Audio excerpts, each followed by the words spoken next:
Really can't believe that it's been 21 years since we actually got to hear from Tupac. No, not the one clip on YouTube, not the movie or the hologram. Tupac Amaru Shakur, the human being. 21 years ago in Las Vegas, Tupac Shakur was taken from all of us. He was only 25 years old, too. Damn near the same age as my oldest son. When I sat down to gather my thoughts about my label mate, my homie, and my brother, there's one thought that kept coming back to me. Tupac, the actual human being. And while many remember him now as some kind of thugged out superhero, Tupac knew he was only human. And he represented through his music like no one before. It's a fact that he never shied away from. He wore it like a badge of honor. With an unapologetic rawness, Pac embraced those contradictions that prove we ain't just a character out of someone else's storybook. To be human is to be many things at once. Strong and vulnerable, hard-headed and intellectual, courageous and afraid, loving and vengeful, revolutionary and, oh yeah, don't get it fucked up, gangster.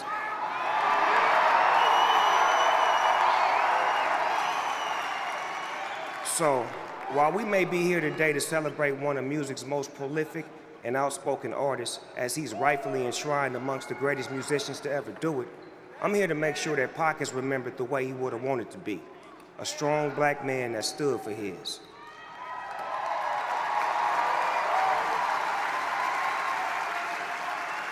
Not simply an actor or a rapper, but as a human. That's what made Tupac an amazing actor on the big screen in movies like Above the Rim and Juice. That's what made him refuse to lower his head when railing against injustice towards his people. That's what made us so engaged with everything he ever did, both before and after his death. That's what made Tupac the greatest rapper of all time.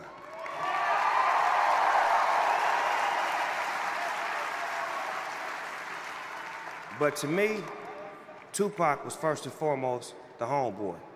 We shared a whole lot in common. In a way, our journey started together.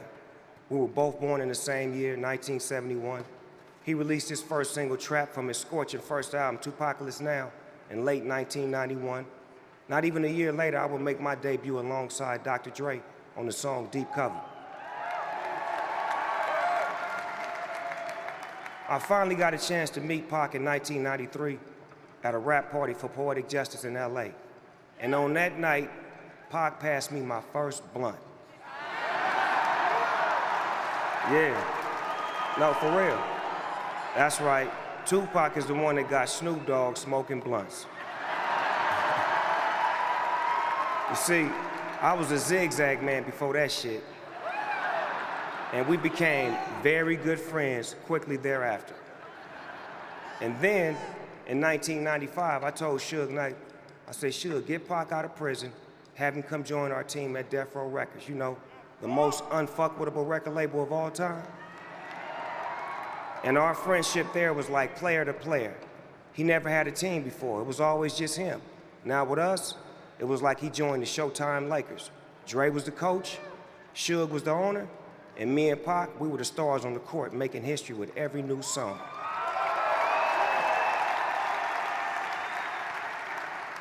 We were young, rich, and rock stars. But we were also young black men with targets on our back. We were catching cases simultaneously. That's why when we got together, we really were two of America's most wanted. He had just gotten out of jail. I had just beat my case.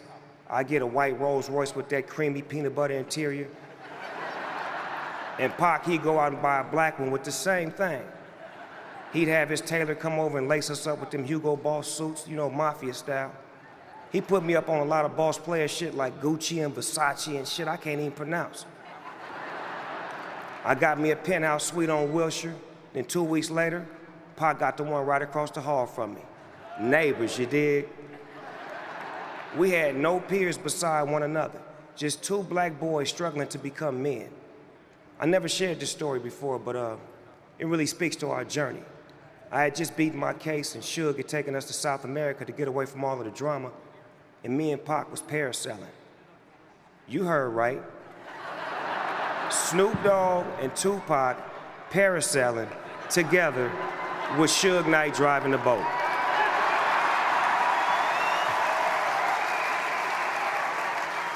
Now, you gotta remember, I had just beat my case and Pac had just got out on bail, so we would have tried anything at this point. Does anybody know what parasailing is? Because we damn sure didn't. Me and Pac was sitting on the edge of the boat with all this gear and shit on, then all of a sudden the boat pulls away and we start floating up in the air.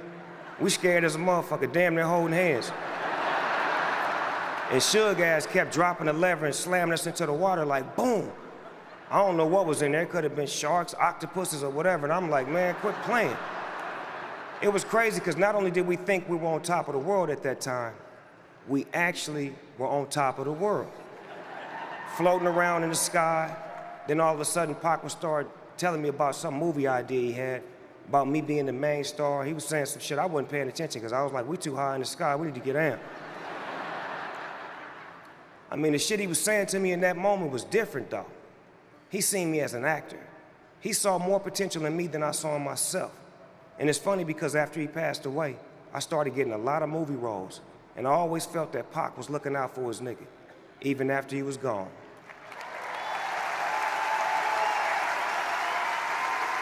See, that's the thing with Pac. When he loves hard. Whether that was him loving black people, him loving his homies, him loving his record label, and of course, him loving his beautiful and incredibly strong mother, the late Afeni Shakur.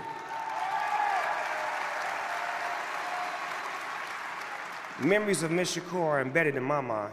Right after I heard Tupac got shot, I immediately flew to Vegas and I walked in the room and I seen him laid out on the bed with all kind of tubes and shit in him, and I was so weak I damn near fell over. And his mom came over to me and she grabbed me and she held me up and she said, baby, you got to be strong. And I went and sat next to him and was whispering to him, telling him I loved him and to hold on and he was gonna be okay. And even in that moment, his mom was thinking more about me than herself and showing me how to love strong. I mean, it was amazing that his mama was so strong and loved so hard.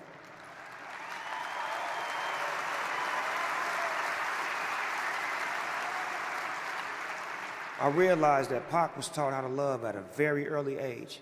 And through his music, he shared the love with all of us. And that's ultimately why we're here tonight. Pac's a part of history for a reason, because he made history. He's hip-hop history. He's American history. And just like in school, the more research that you do on history, the more information that you have. So do your research and see the movie All Eyes on Me and understand all of Pac's sides. He was much more than you probably think. I'm not talking about Pac the rapper. I'm not talking about Tupac the actor. I'm talking about Tupac the human being. So with that said, we'd all like to officially welcome Tupac Shakur into the Rock and Roll Hall of Fame.